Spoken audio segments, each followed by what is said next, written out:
pwedeng pop-up. No sabay kore din yung auto elektriko aki. Nada di gasoline, gewoon kuryente. Mas e mas botawan na riba caminda e auto ng elektriko. Pero bom mês, posso EV ta emitir, dus electric vehicle, ta emitir 3 viaja menos CO2 auto de gasolina. E esse aí tá bom para meio ambiente, toch?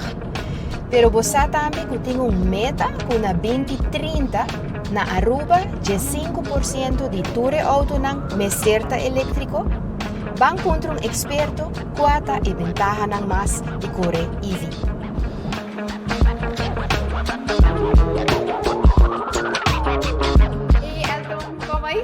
Asha, bom dia, como vai? Long time.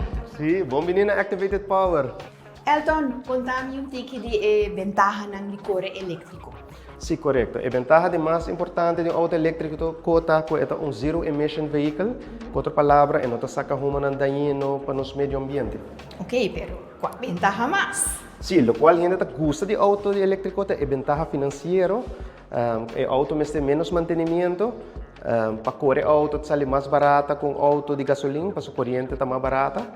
E tem a ventaja fiscal com o número de auto para auto elétrico está muito mais barata com auto convencional.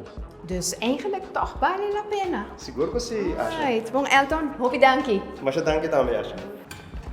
Wow, basta ventajoso toch, pero nos red de corriente por carga ture auto ng elétrico?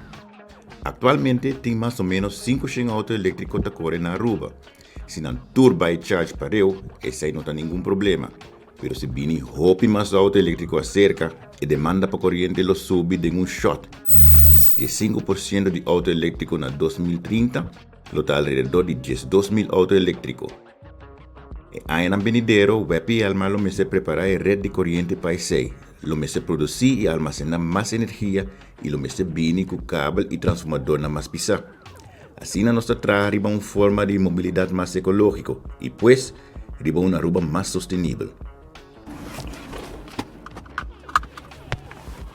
Danke per sintonia. De outro via.